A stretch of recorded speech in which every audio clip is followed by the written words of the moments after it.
Unaware she was the secret billionaire who just bought his father's failing company, husband called his wife a poor fat pig at family dinner. What she did next shocked everyone.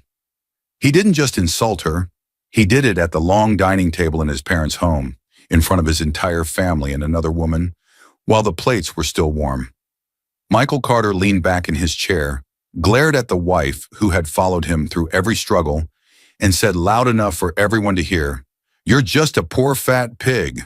You should be grateful that anyone married you." The room went silent. Forks stopped. Eyes dropped. No one spoke up for her. At the far end of the table, Emma Carter kept her hands in her lap so no one would see them shake. Her simple dress skimmed over her soft curves, full hips, rounded stomach. Arms she learned to hide under sleeves. She wore no expensive jewelry, nothing that hinted at the truth she carried. To them, she was just the quiet, slightly overweight wife from a modest home, someone who didn't understand pressure, someone who had nothing to offer. What they didn't know was this. The woman he just humiliated had signed a very different set of papers not long before that dinner. On every contract, she wasn't Emma Carter at all. She was Emma Hale, secret heir to a massive fortune. Behind closed doors, under a coded file name, she had quietly become the buyer of something his father was desperate to save.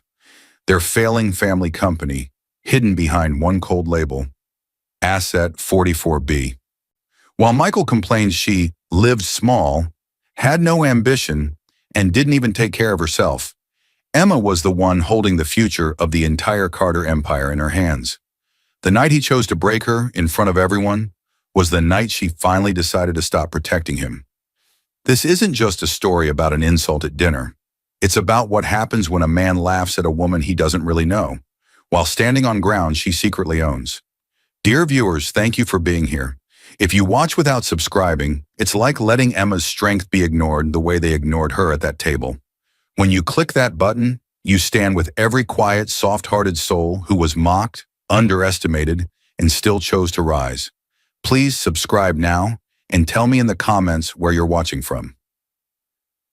Emma Carter, 32 years old, quiet, soft-spoken, soft-bodied, stands frozen in the center of her small living room, gripping a worn cream-colored scarf as if holding on to the last string of a fading life. Her chest rises sharply, almost as though she has just escaped danger, or just survived a blow no one else could see. The scarf trembles in her hands. Then slowly, everything softens. Her breath steadies. Her gaze lowers.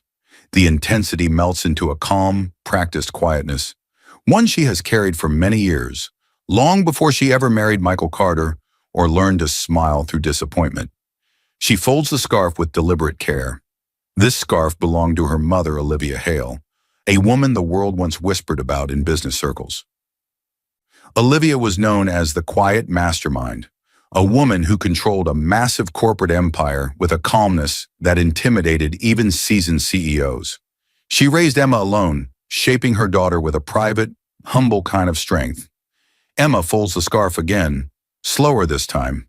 The fabric is old, slightly frayed at the edges, but she treats it like something sacred. The room around her is modest, not poor, just intentionally simple, as though its owner never wanted anyone to suspect she could afford more. A small couch, a second-hand table, soft, warm lighting. Everything in the space looks comfortable, lived in, and chosen with gentle care. The rent is cheap, the neighborhood quiet. Michael calls it temporary until the company turns around. Emma never argues.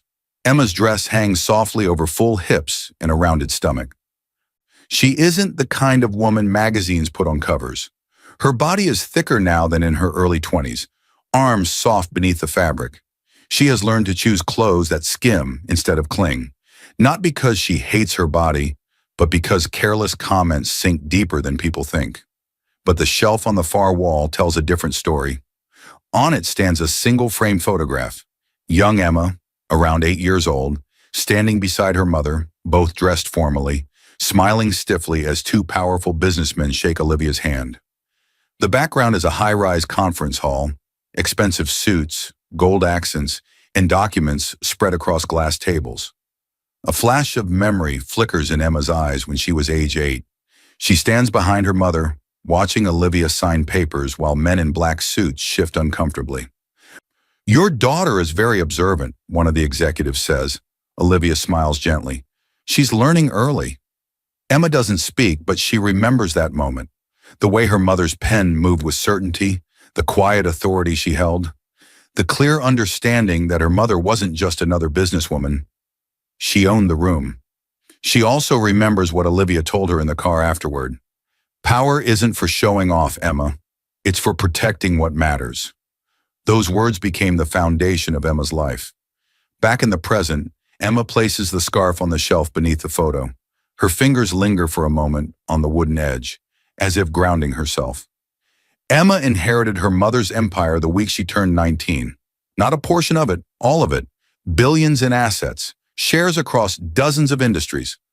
Companies people on the street would recognize by name. A legacy built quietly, intentionally, and passed down even quieter. Legally, she never changed her name on any of those documents. On every contract, every trust, every acquisition, she is still Emma Hale. Carter is the name she uses for everyday life, for marriage, for neighbors, for family dinners. In the world that moves money, she is the Hale heir, and almost no one around her knows these two identities belong to the same woman. Emma swore she would never let wealth define her relationships, not after watching people try to use her mother, not after watching Olivia hide tears behind office doors. So Emma built a life disguised as ordinary.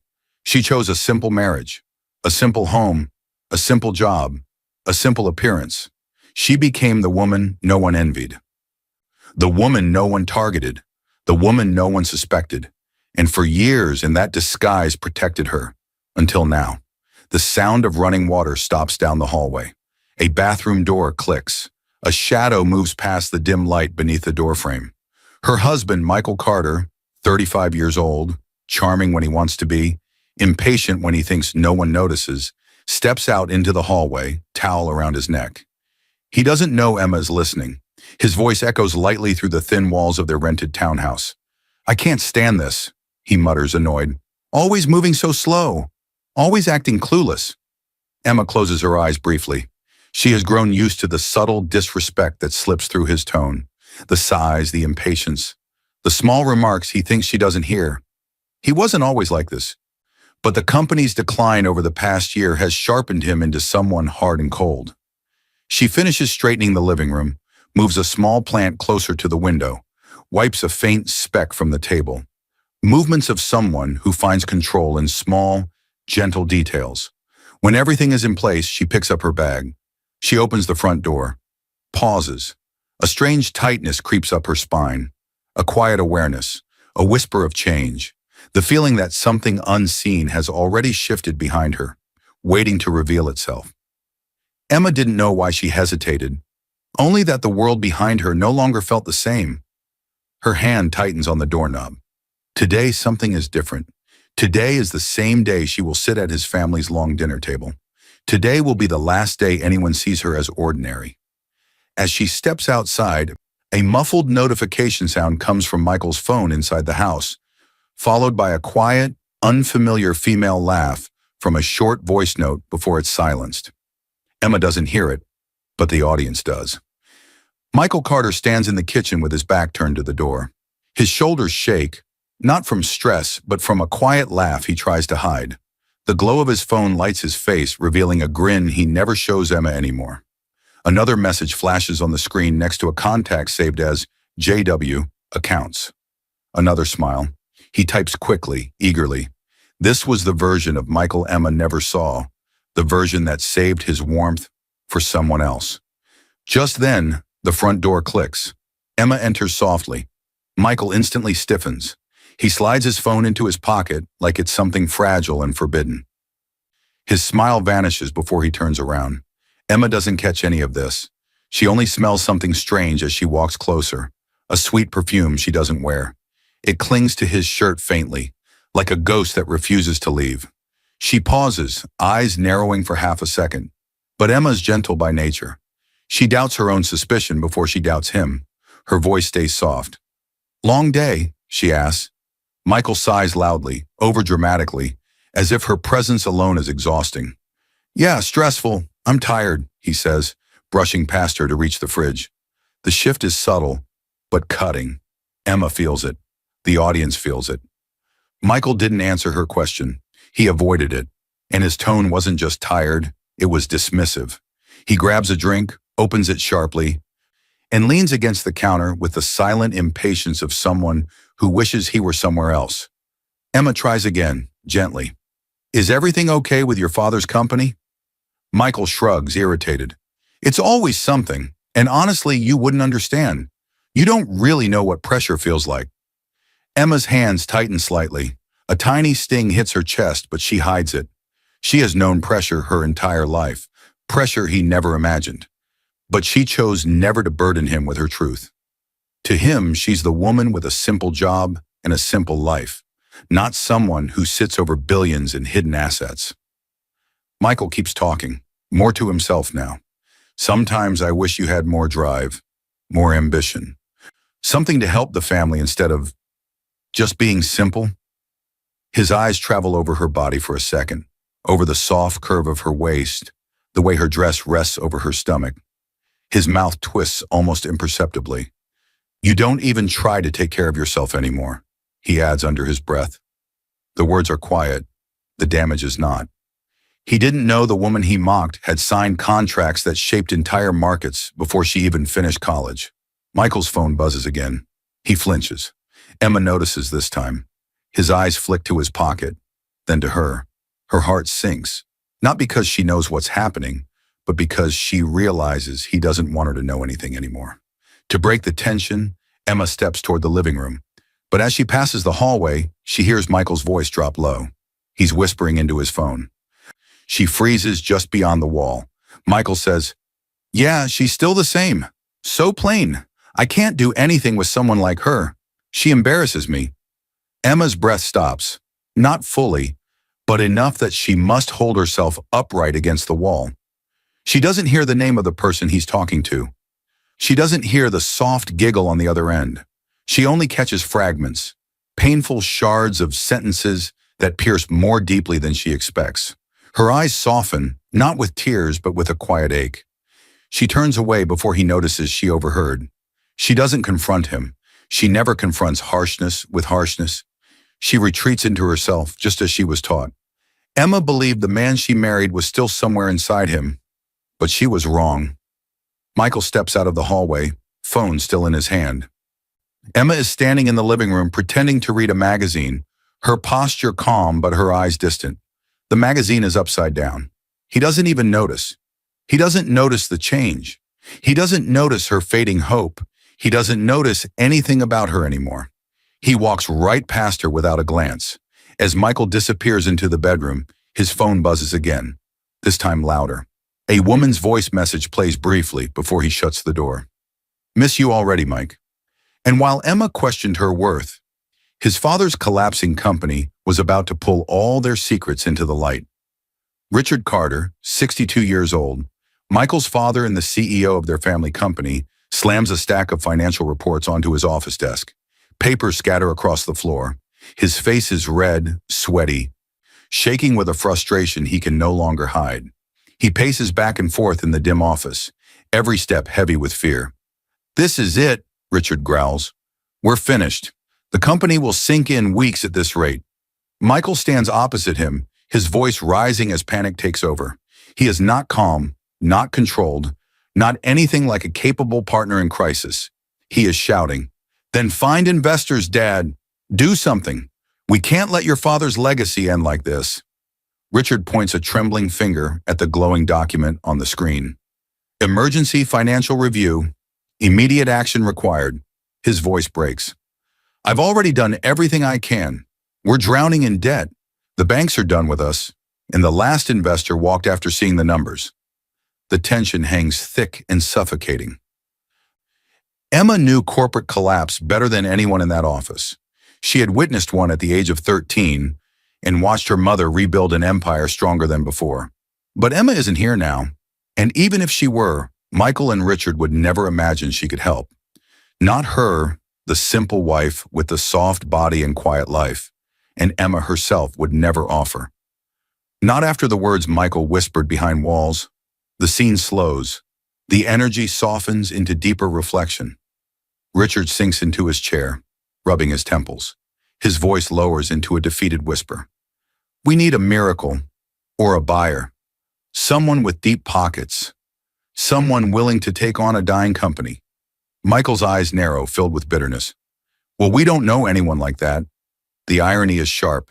The audience feels it.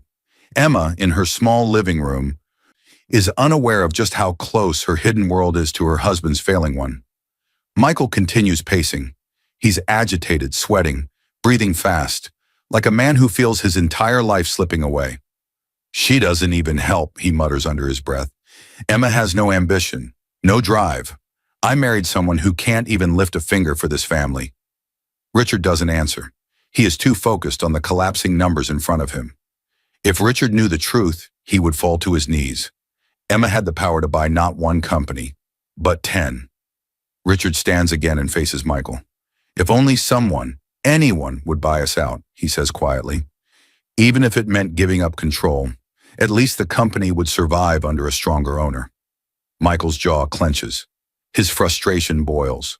Stronger owner? We don't even know anyone qualified.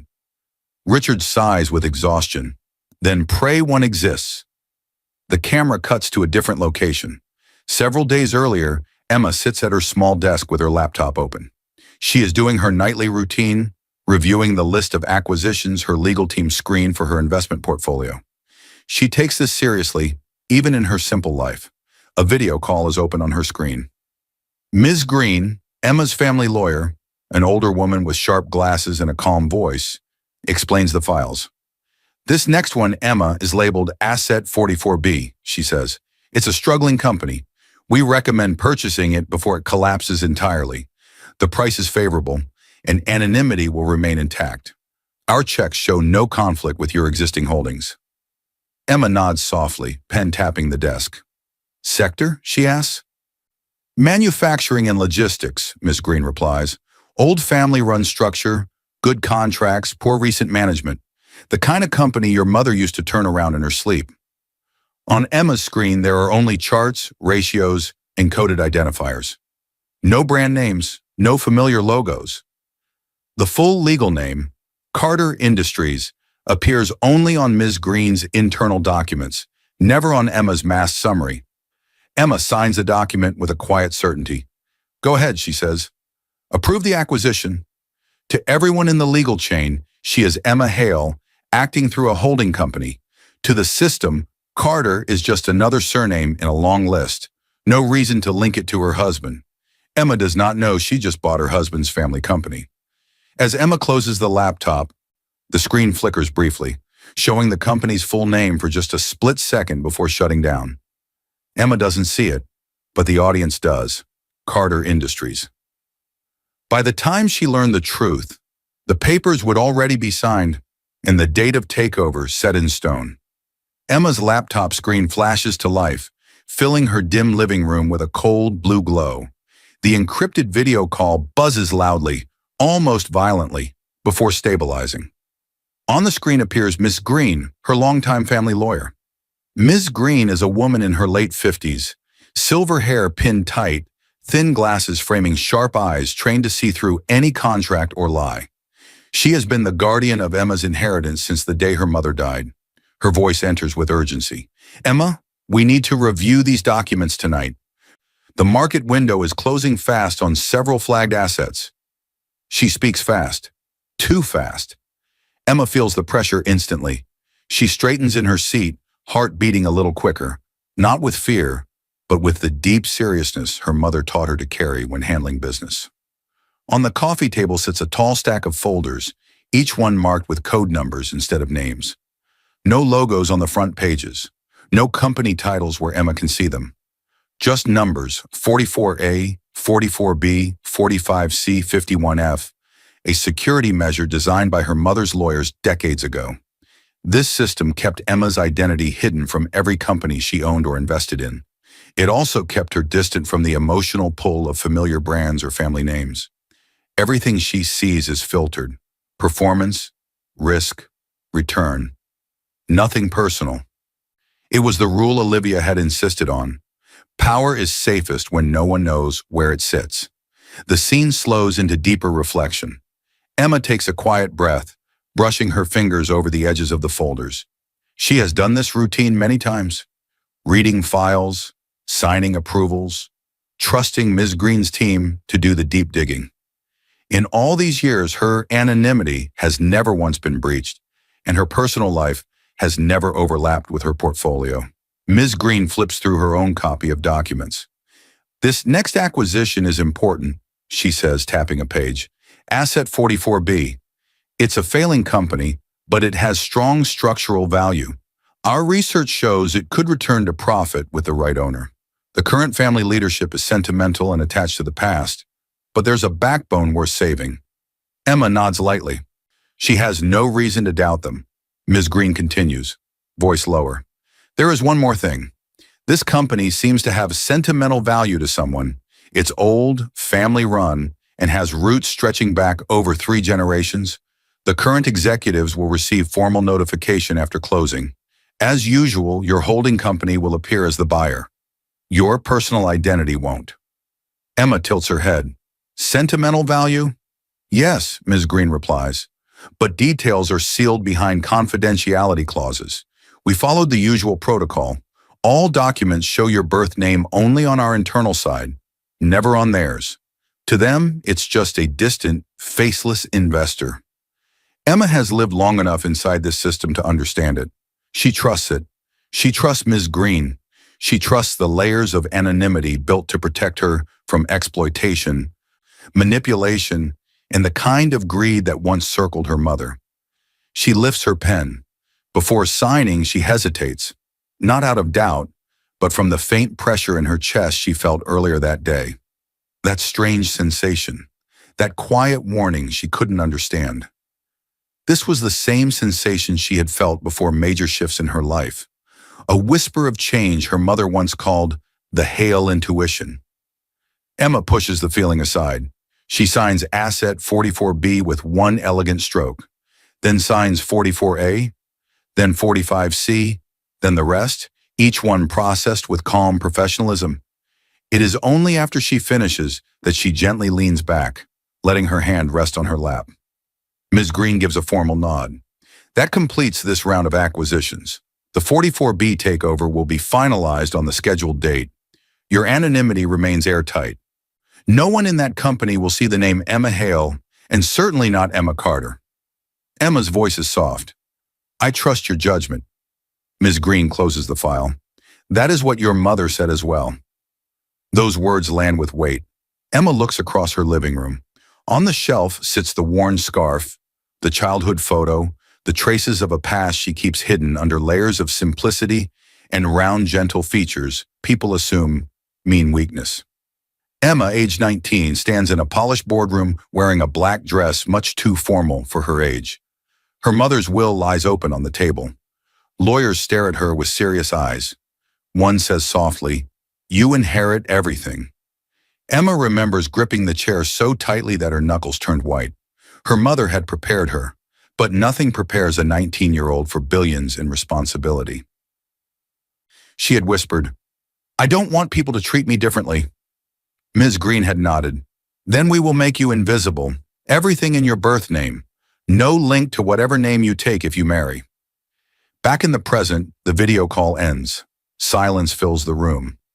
Emma gathers the signed documents and places them neatly in a folder, unaware of what she truly set into motion. She doesn't know she has just changed the course of her husband's entire life, or his father's, or the family that quietly looks down on her body, her clothes, her quietness. She simply closes her laptop, believing this was just another normal night in the hidden world she manages alone. She had no idea how personal this acquisition truly was, yet. At the bottom of the folder, one sheet slips loose and lands face up on the floor. Emma doesn't see it, but the audience does. Asset 44B, ownership transfer, Carter Industries. A phone buzzes in the distance. Michael's phone, followed by a woman's soft voice. "See you tomorrow, Michael." Michael Carter leans forward over a small cafe table, laughing in a way Emma hasn't heard in months. His shoulders are relaxed. His face is bright. His entire body language is open, alive, like someone who feels completely understood. But the woman sitting across from him isn't Emma. Her name is Jessica Warren, 30 years old, a financial assistant at his father's company. She is confident, polished, and knows exactly how to hold a man's attention. Jessica leans close, her hand grazing Michael's tie in a playful, familiar way. Her voice is soft, teasing. "You shouldn't stress so much, Mike. You know I'm here for you." Michael smiles wider, letting her fingers linger. "Yeah, you always know how to calm me down." Their laughter mixes with the sound of clinking cups. The intensity spikes as Jessica's hand slides slowly down the front of his tie. She is not hiding anything, and Michael is not pushing her away. The scene slows into reflection. Across the street, Emma steps out of her car, holding a small container wrapped neatly in a cloth. She made Michael's favorite snacks, simple, warm pastries he always loved when they first dated. Back then, he used to say he loved soft things, soft food, soft music, soft hugs, soft girl. Now he never says that. She knows he has been coming to this cafe more often to talk strategy with colleagues. She wanted to surprise him, support him, remind him she's on his side. She stands on the sidewalk with hope on her face, small, innocent hope. As she approaches the cafe window, she lifts her eyes and freezes. Through the glass, she sees two silhouettes sitting close. One silhouette with broad shoulders and familiar posture, Michael. The other, clearly a woman, leaning in, far too close. Emma doesn't see Jessica's hand on his tie clearly from this angle. Afternoon sunlight hits the glass at a slant, turning it into a tinted mirror that softens details. She only sees their outlines, the way their heads tilt toward each other, the shape of Jessica's slim figure angled toward Michael's. Emma wasn't a woman who jumped to conclusions, but something about that closeness felt wrong. Unmistakably wrong. Her breath catches. Her grip on the pastry container tightens. She takes a small step back, then another, careful not to make a sound. Her mind tries to protect her heart. Maybe it's nothing. Maybe it's a colleague. Maybe he's just stressed. But her instincts whisper the truth she isn't ready to hear. Emma slowly moves to the side of the building where she can watch without being seen, hiding behind a column near a parked car. Inside, Jessica leans in again and whispers something into Michael's ear. He chuckles, soft, relaxed, intimate, the kind of laugh he hasn't given Emma in a long time. Emma's chest tightens painfully. She turns her head away, blinking several times to keep herself steady. She doesn't want to see more. She doesn't want to assume the worst. She doesn't want to break, but she can't leave yet. Part of her is hoping, desperately, that Michael will pull away, create distance, show respect. He doesn't. Jessica rests her hand on his forearm. He lets her. Emma felt something she hadn't felt in years. Not anger, but a quiet, hollow collapse inside her ribs. Inside the cafe, a junior employee from Carter Industries sits alone at another table. He has seen Michael and Jessica together before, seen touches that go beyond professional. He recognizes Emma through the window. He has seen her photo on Michael's desk, softer and fuller in real life than in the framed picture. He watches her step back, sees the way she clutches the container to her chest, sees her turn away. He quietly lifts his phone and takes a single photo through the glass. Michael and Jessica close together, the angle suggestive enough that anyone who loves Michael would feel sick. He doesn't know Emma personally, but he knows she deserves to see. Emma waits. She waits long enough for minutes to feel like hours. She waits until her pastries cool completely in her hands. Finally, Michael stands abruptly, glancing toward the door like he is late for something. Jessica touches his sleeve. "You sure you don't want to stay a little longer?" Michael smirks. "Can't. My wife will start asking questions." Then he laughs as if the word wife is something unnecessary. He exits alone, adjusting his shirt collar. He does not see Emma standing near the corner. She hides the container behind her back. Her face doesn't show anger or tears, only quiet confusion, an ache she hasn't learned how to name yet. Michael walks past her without noticing her. He is too distracted, too flustered from whatever just happened inside the cafe. Emma watches him leave, her heart heavy with questions she is too afraid to ask. She doesn't follow him. She doesn't confront him. She simply turns away, clutching the pastries like they are the last soft part of her day. Emma has always believed in giving people space, not pressure. Her mother taught her never to accuse without proof, never to break trust without certainty. And Emma knows stress has twisted Michael lately. She has been telling herself that for months. So even now, even with suspicion burning in her chest, she chooses silence. Not denial, not blindness, just careful, quiet waiting. She still wants to believe he is the man she married. Her heart knew the truth, but her mind begged for the lie. As Emma returns to her car, her phone buzzes. A message from an unknown number appears, created from a temporary masked line. You deserve to know who he spends his time with. Attached is a blurry photo. Emma's thumb trembles as she taps it. The picture loads Michael, Jessica, the same cafe. Her husband was leaning in just a little too close. Emma's breath stops. And that night, the final blow would come, not just at a table full of food, but at a table full of witnesses. Michael slams his chair back against the tile floor so hard the sound echoes through the dining room like a crack of lightning. Every fork freezes midair. Every voice dies. Even the warm lights above seem to dim for a moment. His face is twisted in frustration. His jaw clenches. His eyes burn with a rage Emma has felt growing for months. This is ridiculous, he snaps, louder than necessary, louder than anyone expected. He is not yelling at his father, not at his brother, not at Jessica. He is yelling at Emma. She sits stiffly at the far end of the long table, too modestly dressed for the Carter family's liking, too quiet, too gentle, too her. Her simple dress skims over her soft curves, the rounded line of her stomach, her full arms. The same body Michael used to pull close and call soft and perfect now seems to irritate him. Jessica sits close to Michael's mother, pretending to be a mere co-worker invited last minute. She plays the role well, offering small smiles, gentle laughs, and glances toward Michael that last too long. The intensity holds the room hostage. When Emma had arrived, Michael's mother had given her a tight smile and an even tighter comment. "Emma, dear, maybe skip the bread tonight," she had whispered as she passed the basket. "You know how family dinners can add on." Her eyes had dropped, just for a second, to Emma's waist. Emma had chuckled weakly and passed the basket on without taking any. Now that same table is the stage for something far worse. The scene's slow, but the tension stays sharp. Emma swallows hard, her hands resting in her lap. She had come tonight hoping to heal the growing distance. She even prepared a dish his mother once complimented, a baked casserole she carried in with both hands, cheeks a little flushed, hoping it would soften the mood. But the moment she arrived, she sensed the shift, the tight smiles, the awkward silence, the way Jessica looked at her with hidden victory, as if she already knew something Emma didn't. Emma tries to steady her voice. "I wasn't trying to disagree, Michael.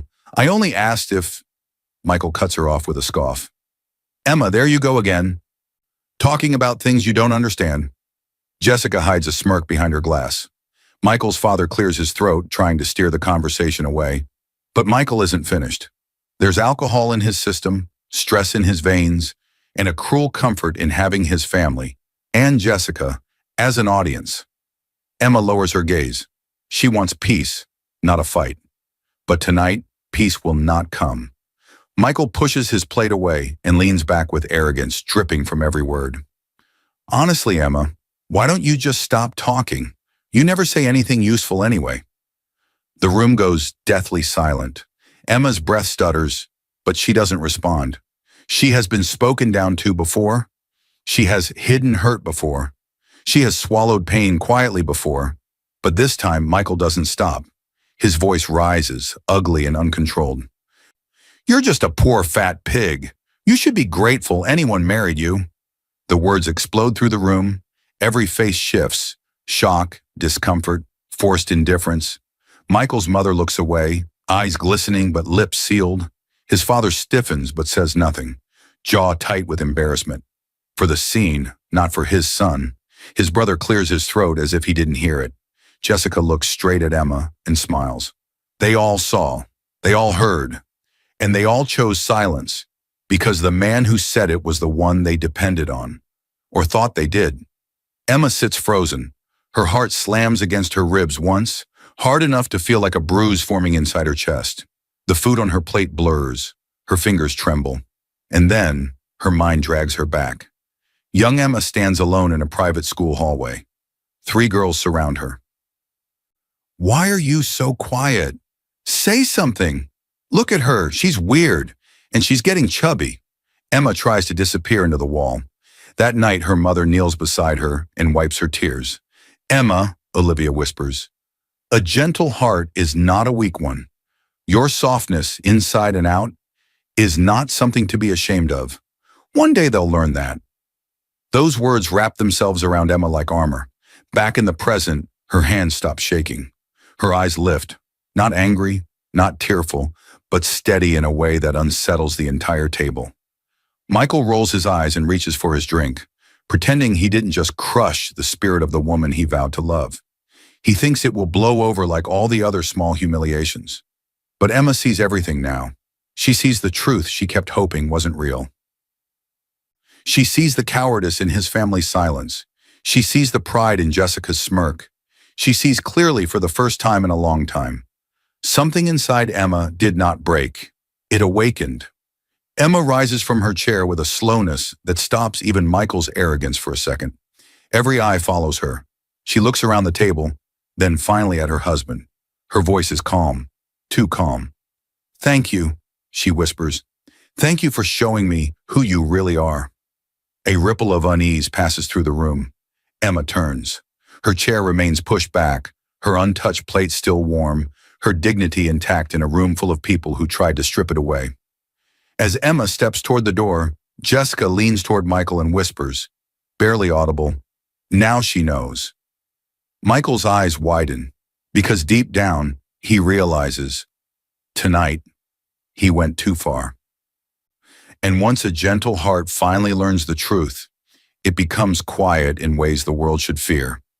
Emma steps out of the Carter family home and slams the front door behind her so hard the porch lantern rattles violently. The night air hits her like a cold wave as she stumbles onto the walkway, breath shaky, chest tight. But she does not cry. Not a single tear falls. Instead, she grips the railing with both hands, knuckles white, as her entire body shivers. Not from the weather, but from the shock of what just happened. Her husband's voice still rings in her ears. You're just a poor fat pig. Her heartbeat hammers painfully, but her expression shifts into something far more unsettling. Stillness, a terrifying, empty stillness. Pain comes loud, but numbness comes quietly. And that quiet can change everything. The scene slows into deeper reflection. Emma walks down the empty street alone, each step steady, careful, controlled. Her soft body moves with purpose now, not hesitation. She moves like someone who has finally stopped fighting the storm around her and instead decided to walk straight through it. Her face is blank, soft, calm, unreadable. Not broken, not hysterical, not angry, just silent. And that silence carries more weight than any outburst could. She passes under a street lamp, the light revealing the faint tremble in her fingers, small echoes of shock she hasn't fully processed yet. She pauses for a moment and presses a hand against her chest. No tears, no sobs, just a strange, hollow quiet inside her. This was the moment Emma realized something important. She no longer needed to be loved by a man who had forgotten how to see her. She walks another block before stopping in front of a small stone bench. She sits slowly, her posture still straight, her hands folded neatly in her lap. Her dress is slightly wrinkled from the dinner, her makeup smudged at the corners of her eyes, but she doesn't reach up to fix it. She stares ahead, but her mind is far away. Emma thinks about the past, how she has always tried to be gentle, patient, forgiving, how she believed that love could fix distance, how she gave Michael every chance to return to her, how she excused little comments about her body as stress talking instead of what they truly were, contempt. But tonight he destroyed that last fragile thread. Her heart doesn't feel fragile anymore. It feels quiet, steel quiet. Emma lifts her chin and exhales softly, and with that breath, her numbness transforms into something new. Purpose. Decision point. She reaches into her bag and pulls out her phone. Her thumb hesitates for only a second before dialing a number she almost never uses unless something is serious. A voice answers almost immediately. Ms. Green, her mother's old friend and now Emma's head lawyer, speaks gently. Emma, is everything all right? Emma's tone is calm. Too calm. Yes, move the acquisition date. Ms. Green sounds confused. To when? Tomorrow morning, Emma says. I'll be there in person. I want to speak to the board myself. The silence that follows is brief but heavy. Miss Green knows Emma well enough to hear the change in her voice, the shift from softness to quiet steel. As you wish, Ms. Green replies. I'll handle everything. I'll notify the other side that the new owner's representative wants a meeting. Emma ends the call. Her heart doesn't race. Her breath doesn't shake. She feels nothing but clarity. Emma rises from the bench and walks home with slow, deliberate steps. She enters the house quietly. Michael is still at his parents' place, drowning in his own ego and attention. She goes straight to the bedroom. She opens her closet, reaches up to the highest shelf, and pulls down a small wooden box, faded by time. Inside is her mother's handwriting, a single letter. Emma unfolds it carefully, her hands steady for the first time tonight. The letter reads, Use your inheritance when your heart is no longer safe. Mom Emma closes her eyes, hearing her mother's voice whisper inside her memory. You were born with power, my love, but you must choose when to use it. She exhales, long and slow. Tonight she chooses. She places the letter back in the box, but keeps the folder beneath it, the folder containing every document tied to her identity as the Hale heir, her real identity, her real life, her real power, the life Michael never bothered to learn. Emma walks to the window and looks out at the sleeping neighborhood. The moonlight reflects off her calm, steady gaze. By dawn, the balance of power would flip forever, and as she turns away from the window, her phone buzzes. A new message from that same unknown number. It reads, Tomorrow, he will learn everything. Emma's eyes narrow slightly. This time, she doesn't look afraid. Some storms arrive loud, others arrive dressed in silence, carrying justice in their hands. The boardroom door slams shut behind Michael Carter as he storms in, frustrated and sweating. He throws his briefcase onto the table, startling several board members. His father, Richard, sits at the head of the long, polished table, tapping a pen anxiously. Tension fills the air like pressure in a sealed room. We need this investor, Richard mutters. If they don't show, we're finished. The bank wants answers by the end of the week. Michael adjusts his tie, still shaken from the fight with Emma the night before, but hiding it behind arrogance. He glances toward the glass door. She'll be here, he says. Investors don't miss deals that could save an entire company. Jessica sits next to him, too close for a co-worker.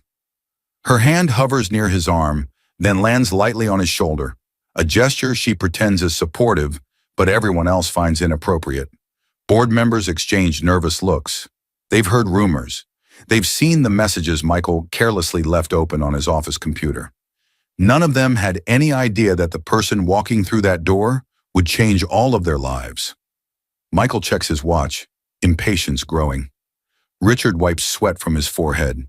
Jessica reapplies her lipstick, certain her presence beside Michael elevates her importance. Then, a soft click. The door opens. Everyone stands instinctively, expecting a stranger in a sharp suit, some distant representative of an anonymous holding company. They freeze, because the person stepping inside isn't a stranger. It's Emma. The room falls into stunned silence. Emma stands taller than she ever has before. She wears a clean, well-tailored suit that fits her soft curves without apology. Her face is calm, calmer than anyone in the room, calmer than Michael has seen in years. Her presence shifts the entire air. Jessica's hand drops from Michael's shoulder. Richard leans forward in confusion. Michael's jaw literally hangs open. Emma? What are you doing here? He stammers. Emma walks steadily to the center of the room. She does not look at Michael. She does not look at Jessica. She moves with the quiet precision of someone who belongs in rooms like this. Someone trained since childhood to step into power without needing permission. She sets a thick folder on the table. The label on it reads, Asset 44B, their family company. Richard shoots to his feet. No, that's impossible. That asset was purchased anonymously. Emma finally looks at him. Her tone is calm, steady. Yes, by me. Whispers erupt instantly. She bought the company? His wife? Is that even legal? How did we not know? Michael stumbles over his own disbelief. You're lying. You don't have that kind of money. He stops himself too late. Everyone hears the insult he almost repeated. Emma's gaze doesn't flinch. I didn't come here to argue, she says. I came to inform you that as of 9 o'clock this morning, I am the new majority owner of Carter Industries, acting through my holding company. The transfer is complete. The bank has been notified. Michael's knees seem to weaken. He grips the table to stay upright. Richard's voice shakes. How is this possible? Emma folds her hands together. My mother left me her entire empire. I chose to live simply. You just never asked who I was. The words hit harder than any anger could. Michael's mouth opens, closes, opens again. He looks like a man drowning without water. Jessica slowly scoots her chair away from him. Emma continues. She opens her briefcase and pulls out 2 documents, sliding them across the table toward Michael and Richard. They both lean forward and go pale. Termination notices, signed, effective immediately. Emma speaks softly. As majority owner, I am restructuring leadership. I cannot keep executives who mismanage funds, ignore warnings, and treat their employees and their families with disrespect. Michael's eyes widen. You can't fire me. Board members shift uncomfortably. One of them clears his throat. She can, he says quietly. With that ownership stake, she absolutely can. But Emma isn't done. She pulls out another envelope and places it gently in front of Michael. An evidence packet.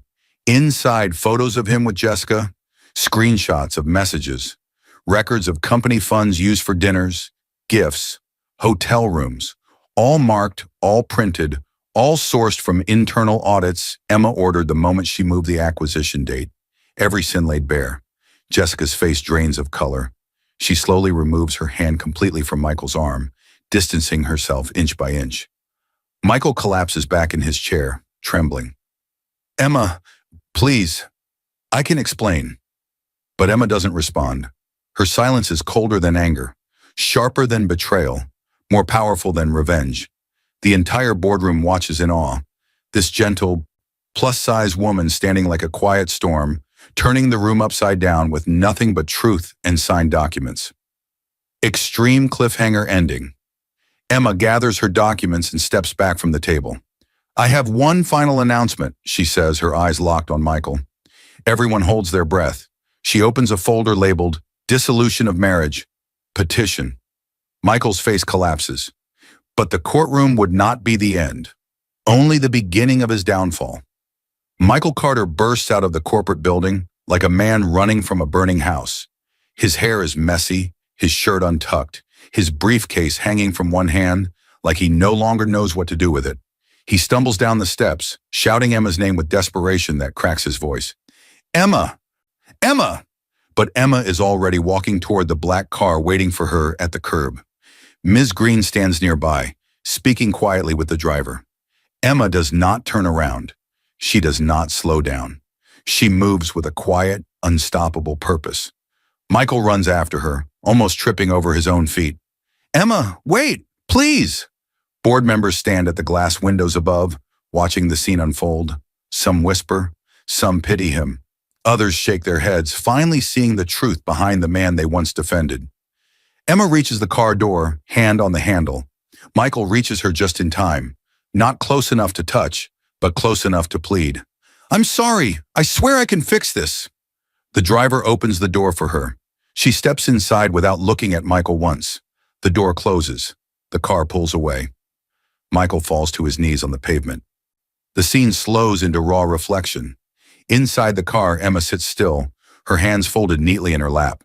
The world outside blurs past the windows, but her expression remains calm, almost serene.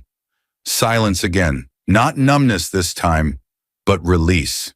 She lets out a slow breath, the kind that feels like closing a chapter. Across town, Michael stumbles to his feet and wipes his face with the back of his hand. He pulls out his phone in a panic and dials her number. It rings once before a clear voice answers. Ms. Green, Emma's lawyer. Mr. Carter, this is Ms. Green. I'll be handling all communication going forward. Michael freezes. What? No, put Emma on the phone. I'm afraid that won't be possible. And then she delivers the blow. You are officially served. A man steps out of a nearby car and hands Michael a large sealed envelope. Michael tears it open with shaking fingers. Inside, divorce petition. Grounds listed in bold, undeniable text. Emotional abuse. Public humiliation. Infidelity. Misuse of company funds. The world tilts for him. Hours later, Michael storms back toward the building, only to find security waiting for him. You're not allowed inside, one guard says. New owner's orders. Your access card has been deactivated. HR will mail your personal items. My wife owned the company? Michael still can't process it. She's not your wife anymore, sir, the guard replies without cruelty. Word spreads quickly. Michael Carter is fired. Richard Carter is removed from the board. The Carter family legacy is gone, and Emma did not raise her voice. Not once. Michael rushes to Jessica's apartment next. He bangs on the door. Desperate, sweaty, frantic. Jessica opens the door halfway, looks at him for exactly 2 seconds, then rolls her eyes. Oh, it's you! The hallway smells like expensive perfume and air freshener, the same scent that once clung to his shirts. Michael tries to reach for her hand. She steps back instantly. Jessica, please, he begs. You're all I have left. I just need... She interrupts with a cold laugh. A man with no job, no status, and no future? Why would I stay with you? Michael's face collapses. But you said you cared about me. She shrugs. I said a lot of things. It was fun while you were useful. Then she adds the final stab. I'm not going down with a loser. The door slams in his face. Michael stands alone in the hallway, broken, rejected, stripped of everything he once flaunted. The apartment he once used as a work-late crash spot suddenly feels like a cell. When he drags himself back to his parents' home, hoping for comfort, he finds none. Richard yells at him.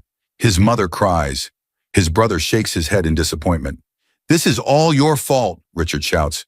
You pushed away the only person who could have saved us. Michael's eyes widen. Even his own family has turned on him. He stumbles out of the house, tears finally spilling. Outside, night settling around him, he sees Emma's car parked near the gate. She is stepping out, talking quietly to Ms. Green, who hands her another document to review. Michael runs toward her again. Emma, please! She turns slowly this time, just once, so he can see her face. No hatred, no anger, no fear, just clarity. Emma, I can change, he cries. Her answer is soft, steady, unshakable. You did change, she says. That was the problem. She steps toward her car again. Michael freezes when he sees the envelope in her hand. Another legal document. His eyes widen. Michael thought he had lost everything, but the real storm was still ahead. Emma's car door closes. She doesn't look back. And tomorrow, justice would arrive in a room where truth has no place to hide. A heavy wooden door swings open, banging lightly against the wall as Emma Hale steps into the executive office. Her executive office now. The sound echoes through the room like a declaration, a final announcement that the old world is gone and a new one has begun. Weeks have passed since the boardroom confrontation and the first round of court hearings. Enough time for legal processes to move forward, for paperwork to be filed, for decisions to become final. Stacks of documents wait on the polished table. A fresh nameplate sits at the edge. Emma Hale, CEO, not Carter, not anyone's wife. Her name, her identity, her power. The lights glow softly around her, highlighting the calm strength in her face. Her suit fits her soft frame cleanly and professionally. She doesn't look like the stereotype people expect when they hear billionaire, or the caricature they imagine when they hear fat. She looks like what she is, in control. The scene slows into deep reflection. Emma takes a seat at the large desk, centered beneath a framed mission statement she didn't write, but will likely rewrite soon. She reaches for the final stack of CEO documents, flipping through each page with quiet precision. Her hands do not shake. Her breathing is controlled. Her heart is still, finally free from the constant ache she carried for years. She wasn't here to celebrate his downfall. She was here to rebuild the pieces she inherited from her mother, the legacy she protected in silence. Emma signs the last page. Then she opens her purse and retrieves a small letter, the one her mother wrote years ago. She unfolds it again, even though she knows every word by heart. Use your inheritance when your heart is no longer safe. Emma presses the paper to her chest for a moment. This time she doesn't feel sorrow. She feels gratitude.